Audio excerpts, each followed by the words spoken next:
जय हिंद दोस्तों। बिहार पुलिस सिपाही की परीक्षा के लिए खान सर के बुक से आज आपका प्रैक्टिस सेट नंबर 15 चलेगा।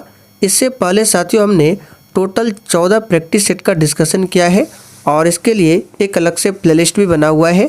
प्लेलिस्ट का लिंक आपको डिस्क्रिप्शन बॉक्स में मिल जाएगा या फिर आप लोग चैनल के प्लेलिस्ट में जाइए, वहाँ पर जाकर आप लोग सभी वीडियो को देख सकते हैं। तो साथियों आज हम लोग प्रैक्टिस सेट नंबर 15 में जीके जीएस से टोटल 50 प्रश्नों को कवर करने वाले हैं। तो आप लोग पूरा वीडियो को ध्यानपूर्वक देखिएगा और आज के इस 50 क्वेश्चन में आप कितने क्वेश्चन सही कर पाते हैं ये आपको सेशन के लास्ट में कमेंट करके बताना है। तो चलिए फ्रेंड्स, रात के 8 बज चुके हैं, फटाफट से आप सभी लाइव में आ जाइए। सभी फ्रेंड्स को गुड इवनिंग, गुड इवनिंग। तो साथियों आज के सेशन का पहला क्वेश्चन देखिए, गांधीवादी अर्थव्यवस्था किस पर आधारित है? सभी ऑप्शन को ध्यान से पढ़िए। तो साथियों यहाँ पर क्वेश्चन नंबर 1 के लिए आंसर क्या होगा? गांधीवादी अर्थव्यवस्था किस पर आधारित है? तो याद रखिएगा न्यास पर। यहाँ पर बी ऑप्शन आपका राइट आंसर है, न्यास पर आधारित है गांधीवादी अर्थव्यवस्था। दूसरा क्वेश्चन देखिए, national stock exchange of India का प्रवर्तक कौन है?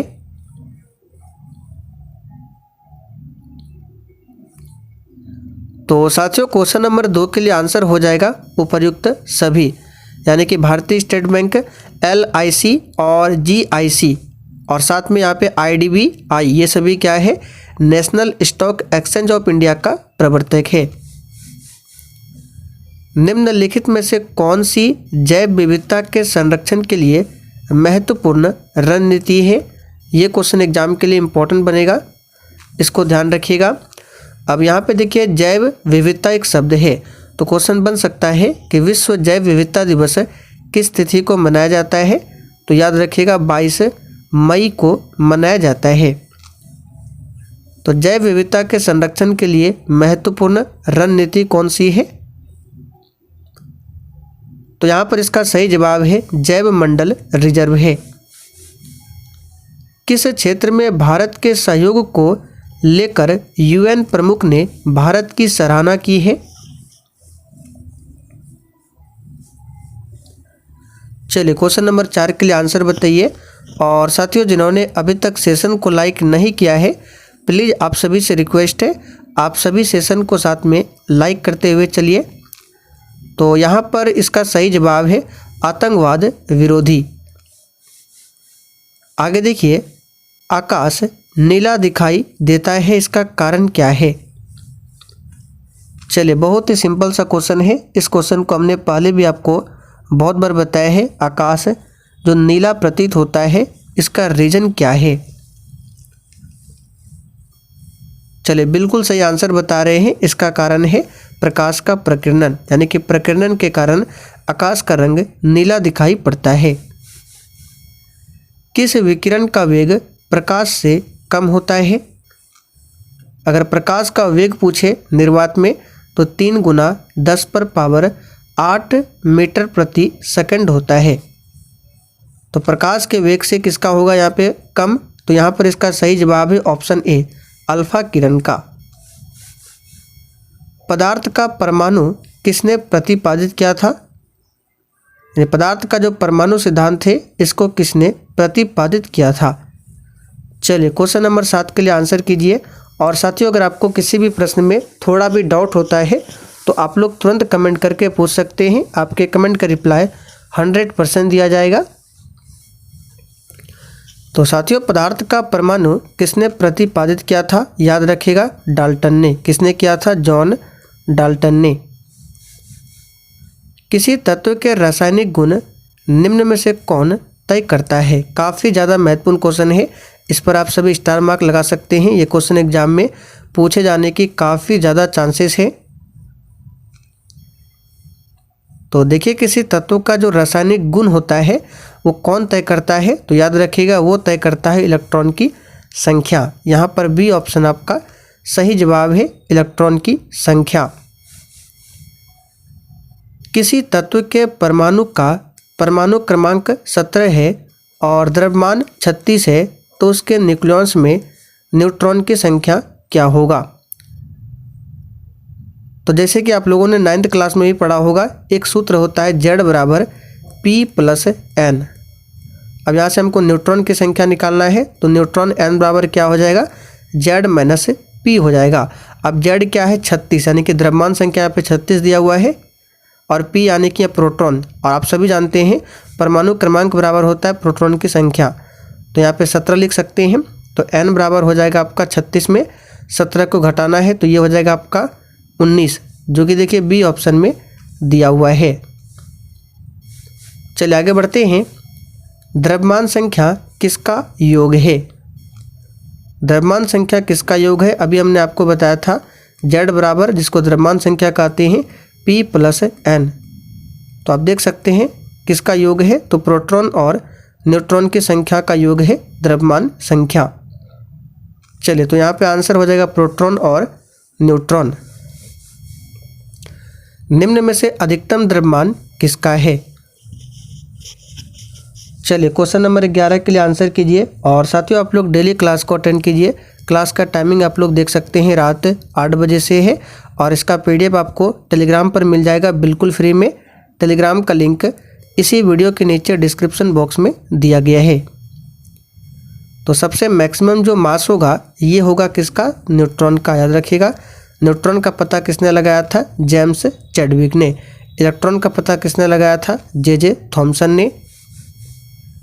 परमाणु संयंत्रों को बंद किया जाना है, इस क्रिया को बंद करने में उपयोग में लाई जाने वाली छड़ें किसकी बनी होती है।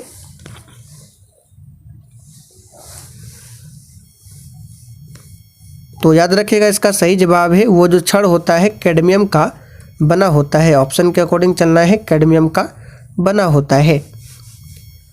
प्रोटॉन और न्यूट्रॉन मिलकर कहलाते हैं। चलिए आंसर बताइए, प्रोटॉन और न्यूट्रॉन मिलकर क्या कहलाते हैं। तो साथियों ये न्यूक्लियॉन्स कहलाते हैं। तो देखिए यहाँ पे ए ऑप्शन में दिया हुआ है न्यूक्लियॉन। गति का नियम किसने दिया था। बहुत ही सिंपल क्वेश्चन है, गति का जो नियम है किसने दिया था। तो देखिए साथियों, गति का नियम दिया था किसने, तो न्यूटन ने। इन्होंने गति के 3 नियम दिए थे। चलिए आगे बढ़ते हैं। माइग्रेन रोग किससे संबंधित है। चलिए 15 के लिए आंसर बताइए, माइग्रेन रोग किससे संबंधित है। तो देखिए साथियों, माइग्रेन रोग की बात करें, ये संबंधित है किससे, तो मस्तिष्क से संबंधित है। चेचक रोग का कारण क्या है। देखिए एग्जाम में अक्सर बीमारी से संबंधित क्वेश्चन पूछा ही जाता है, तो आप लोग याद रखिएगा जीवाणु से कौन कौन सा रोग होता है, विषाणु से क्या क्या होता है, प्रोटोजोआ से क्या क्या होता है। तो यहाँ पे अभी चेचक बताना है, चेचक रोग का कारण क्या है, तो विषाणु के कारण चेचक होता है। यहाँ पर बी ऑप्शन आपका सही जवाब है, विषाणु, जिसको वायरस कहा जाता है इंग्लिश में। आप लोग कमेंट करके बताइए विषाणु की खोज किसने किया था। प्रोटीन का सबसे अच्छा स्रोत क्या है।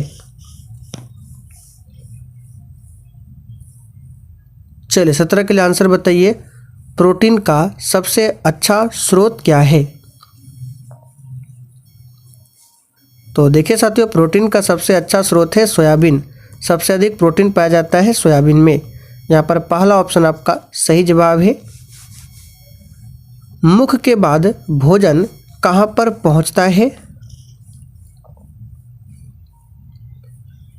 चलिए 18 के लिए आंसर बताइए, मुख के बाद जो भोजन है वह कहाँ पर पहुँचता है। तो याद रखिएगा साथियों, ये पहुँचता है अमाशय में। कहाँ पर, अमाशय में पहुँचता है। हीरा तथा ग्रेफाइट में समान क्या है, यानी हीरा और ग्रेफाइट में क्या समानता है। विद्युत चालकता का, क्रिस्टल में संरचना का, घनत्व का, या फिर डी परमाणु भार का समानता है। तो साथियों हीरा तथा ग्रेफाइट में जो समानता है ये परमाणु भार का समानता है। निकट दृष्टि दोष किससे संबंधित है।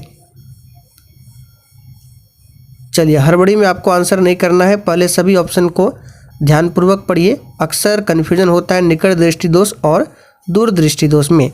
तो देखिए निकट दृष्टि दोष में क्या होता है, निकट की वस्तु साफ साफ दिखाई पड़ती है लेकिन दूर की वस्तु साफ साफ दिखाई नहीं पड़ती है। जैसा हम सोचते हैं उसका उल्टा होता है। निकट दृष्टि दोष में क्या होता है, निकट की ही वस्तु साफ साफ दिखाई नहीं पड़ती है और दूर की वस्तु साफ साफ दिखाई पड़ती है।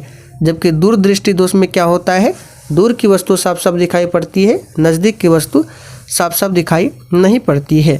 तो निकट दृष्टि दोष किससे संबंधित है, तो इसका जो आंसर हो जाएगा आपका दूर की वस्तुओं का ना दिखना। यहाँ पर बी ऑप्शन आपका सही जवाब है।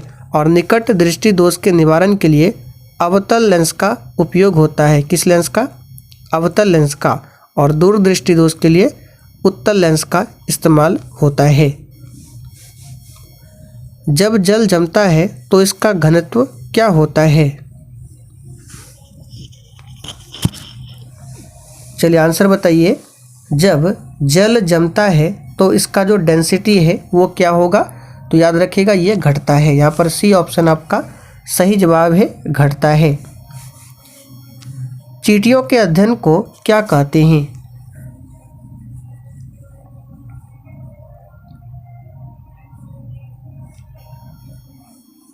तो साथियों चींटियों के अध्ययन को कहा जाता है क्या, तो यहाँ पर इसका सही जवाब क्या हो जाएगा, तो ये कहा जाता है आपका ऑप्शन ए मर्मिकोलॉजी, चींटियों का अध्ययन कहलाता है। चलिए आगे बढ़ते हैं। मानव शरीर में रक्त का आयतन शरीर के भार का लगभग कितना प्रतिशत होता है।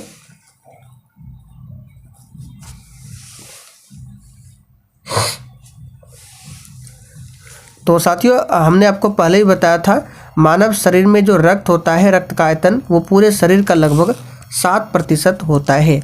रक्त का पीएच मान पूछे 7.4 होता है और ये क्षारीय प्रकृति का होता है। क्यों, क्योंकि जिस भी विलयन का पीएच मान 7 से अधिक होता है वो क्षार होता है। तो ये 7 से अधिक है यानी कि क्षारीय प्रकृति का है रक्त। निम्नलिखित में से कौन सा गैस समूह ग्रीन हाउस प्रभाव में योगदान देता है। चलिए आंसर बताइए, कौन सा गैस समूह है जो ग्रीन हाउस इफेक्ट में योगदान देता है।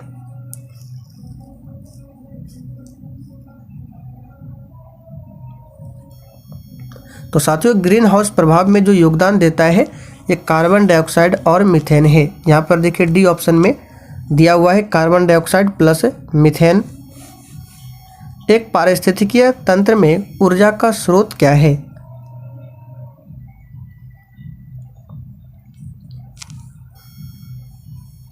तो देखिए सिंपल सा क्वेश्चन है, एक पारिस्थितिकीय तंत्र में जो ऊर्जा का स्रोत है सूरज की रोशनी है। क्या है, सूरज की रोशनी। प्राकृतिक गैस का मुख्य घटक क्या है। तो सिंपल सा क्वेश्चन है, ये मीथेन है जिसका फॉर्मूला CH4 होता है। मीथेन को मार्स गैस भी कहा जाता है।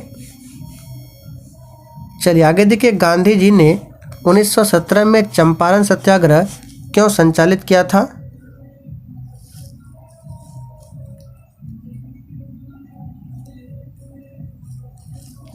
तो साथियों गांधी जी ने 1917 में चंपारण सत्याग्रह किया था और यह महात्मा गांधी का भारत में पहला सफल सत्याग्रह हुआ था। और इसको संचालित क्यों किया था, तो दमनकारी नील बगान व्यवस्था के खिलाफ किया था। यहाँ पर बी ऑप्शन आपका सही जवाब है। अब यहाँ से क्वेश्चन याद रखिएगा, महात्मा गांधी जी दक्षिण अफ्रीका से भारत कब लौटे थे, 9 जनवरी 1915 को लौटे थे। इसलिए 9 जनवरी को प्रत्येक वर्ष प्रवासी भारतीय दिवस मनाया जाता है। 1857 की क्रांति के समय निम्नांकित में से कौन भारत के गवर्नर जनरल थे।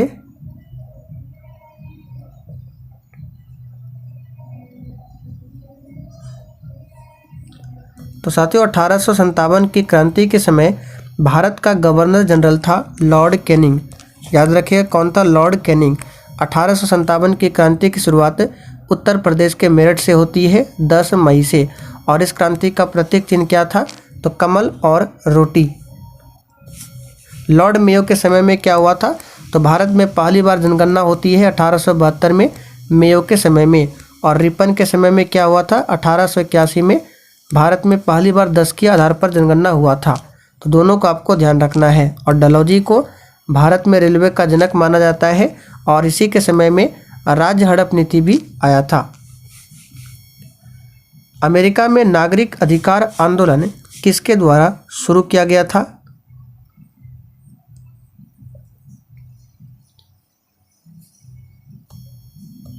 तो साथियों, अमेरिका में नागरिक अधिकार आंदोलन जो है ये मार्टिन लूथर किंग जूनियर के द्वारा शुरू किया गया था। यहाँ पर बी ऑप्शन आपका सही जवाब है 29 के लिए, मार्टिन लूथर किंग जूनियर के द्वारा।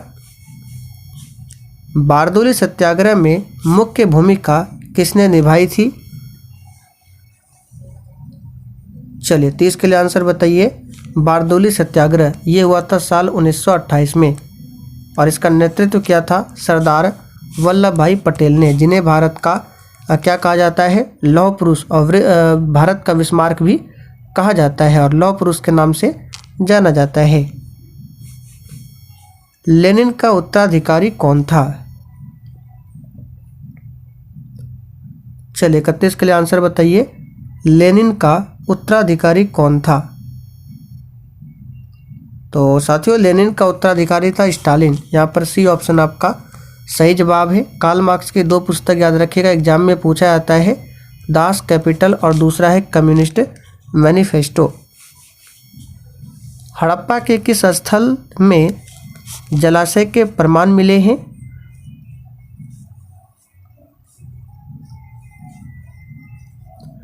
तो साथियों, हड़प्पा के याद रखिएगा कहाँ से, धौलावीरा से जलाशय के प्रमाण मिले हैं। धौलावीरा कहाँ पड़ता है? तो ये आपका गुजरात में है, धौलावीरा याद रखिएगा। लोथल भी गुजरात में है। मोहनजोदड़ो वर्तमान में पाकिस्तान में है, सिंध प्रांत में। विश्व जल दिवस कब मनाया जाता है? इस क्वेश्चन में अक्सर बच्चों को कन्फ्यूज होता है, तो इसे आप लोग ध्यान रखिएगा। विश्व जल दिवस, विश्व पृथ्वी दिवस दोनों आपको ध्यान रखना है। तो जिस दिन बिहार दिवस मनाया जाता है उसी दिन विश्व जल दिवस भी मनाया जाता है। और बिहार दिवस आप सभी जानते हैं 22 मार्च को मनाया जाता है, तो उसी दिन यहाँ पे 22 मार्च को ही विश्व जल दिवस मनाया जाता है। और 22 अप्रैल को विश्व पृथ्वी दिवस, फिर 22 मई को विश्व जैव विविधता दिवस मनाया जाता है। सभी को ध्यान रखिएगा। चालुक्य वंश की राजधानी कहाँ पर थी? आप लोग साथ में कमेंट करके बता दीजिए, चालुक्य वंश की स्थापना किसने किया था? तो यहाँ पर ध्यान दीजिए, चालुक्य वंश की राजधानी जो थी वातापी थी।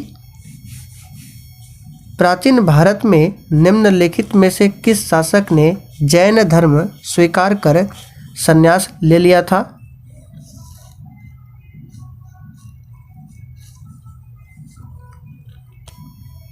तो देखिए यहाँ पर 35 के लिए आंसर हो जाएगा किसने?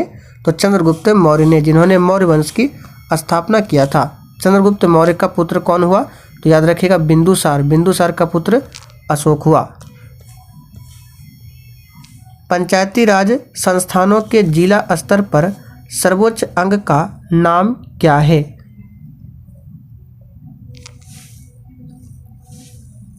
चलिए आंसर बताइए 36 के लिए फटाफट से।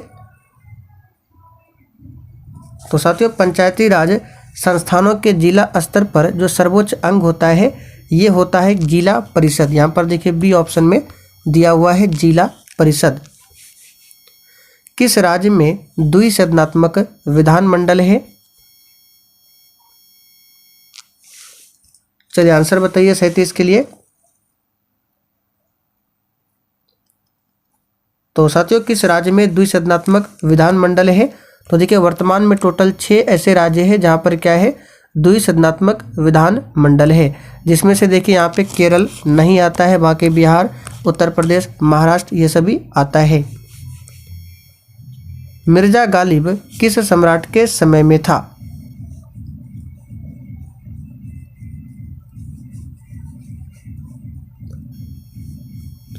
तो साथियों सिंपल सा क्वेश्चन है, मिर्जा गालिब किस सम्राट के समय में था? तो याद रखिएगा बहादुर शाह द्वितीय या फिर बहादुर शाह जफर के समय में था। कौन? मिर्जा गालिब। यहाँ पर बी ऑप्शन आपका सही जवाब है। बहादुर शाह द्वितीय जो है ये कौन था?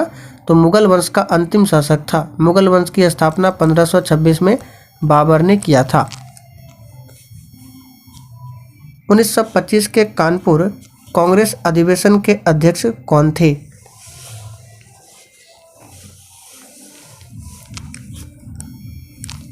तो साथियों 1925 में कांग्रेस का कानपुर अधिवेशन होता है, जिसकी अध्यक्षता किया था सरोजिनी नायडू ने, और अध्यक्षता करने वाली ये प्रथम भारतीय महिला थी।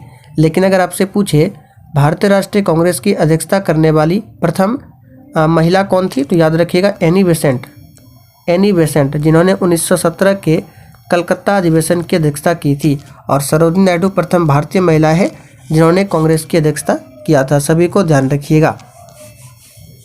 समस्तीपुर जिले में खाली स्थान में राजेंद्र कृषि विश्वविद्यालय स्थित है। चलिए, समस्तीपुर जिले में स्थित है राजेंद्र कृषि विश्वविद्यालय, लेकिन कहाँ पर है ये आपको बताना है। तो साथियों ये है आपका कहाँ पर, पूसा में। याद रखिएगा समस्तीपुर जिला के पूसा में स्थित है। राष्ट्रीय आपदा प्रबंधन प्राधिकरण केंद्र किस मंत्रालय के अधीन कार्य करता है?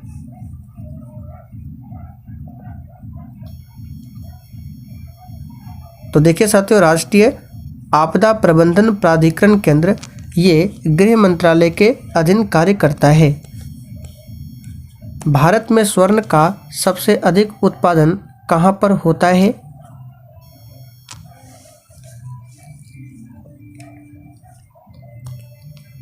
तो साथियों भारत में सोना का सबसे अधिक उत्पादन जो होता है ये होता है कहाँ पर? कर्नाटका में। यहाँ पर सी ऑप्शन आपका सही जवाब है, कर्नाटका में। डोडो क्या है? पूछा हुआ क्वेश्चन है, आंसर बताइए। डोडो क्या है? तो साथियों डोडो एक पक्षी है जो कि विलुप्त है। तो यहाँ पर आंसर हो जाएगा 43 का ऑप्शन ए, लुप्त प्राय पक्षी है। यहाँ पे देखिए ए ऑप्शन में दिया हुआ है। राजस्थान में केवलादेव राष्ट्रीय उद्यान किसके लिए प्रसिद्ध है? आपको ध्यान रखना है केवलादेव राष्ट्रीय उद्यान किस राज्य में है? राजस्थान में स्थित है। लेकिन ये किसके लिए प्रसिद्ध है? सही आंसर है पक्षियों के लिए प्रसिद्ध है। भारत के किस राज्य में सबसे अधिक पवन ऊर्जा का निर्माण होता है?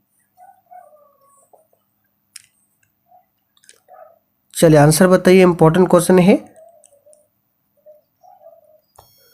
तो यहाँ पर कुछ बच्चे आंसर सही बता रहे हैं। इसका सही जवाब है ऑप्शन ए, तमिलनाडु में। कैलिफोर्निया उत्तरी अमेरिका के किस तट की ओर स्थित है?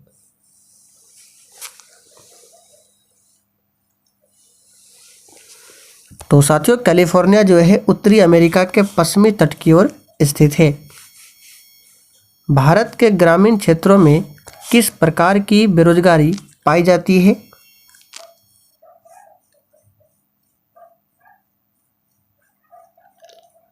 तो साथियों भारत की याद रखिएगा ग्रामीण क्षेत्रों में प्रच्छन्न बेरोजगारी यानी छुपी हुई बेरोजगारी पाई जाती है। यहाँ पर बी ऑप्शन आपका सही जवाब है। आविन्यो कहाँ का प्रमुख कला केंद्र रहा है?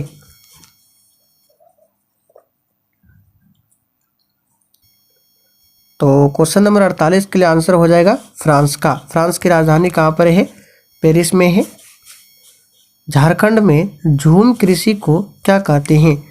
स्टार मार्क कर लीजिए, ये क्वेश्चन बार बार रिपीट हो रहा है। झारखंड में झूम कृषि को कहते हैं कुरवा, जो कि सी ऑप्शन में दिया हुआ है। भारत की स्थल सीमा की कुल लंबाई कितनी है? यहाँ से हम आपको 3 क्वेश्चन और बताएंगे, आपको तीनों को ध्यान से सुनना है और अभी याद कर लेना है, एग्जाम के लिए इम्पोर्टेंट है। तो देखिए भारत की जो स्थल सीमा की कुल लंबाई है 15,200 किलोमीटर है। और भारत की अगर पूछे तटीय भाग की लंबाई, ये नीचे साइड जो समुद्र से घिरा हुआ है तटीय भाग, ये हो गया अंडमान निकोबार हो गया, इन सभी को मिलाकर है आपका कितना? तो 7516 किलोमीटर ये हो गया। लेकिन अगर पूछे मुख्य भाग की तटीय लंबाई, केवल ये वाला सिर्फ अंडमान निकोबार और इधर छोड़कर, तो ये आपका है 6100 किलोमीटर। तो यहाँ पे आंसर आपका हो जाएगा 15,200 किलोमीटर। संपत्ति का अधिकार अब एक क्या है?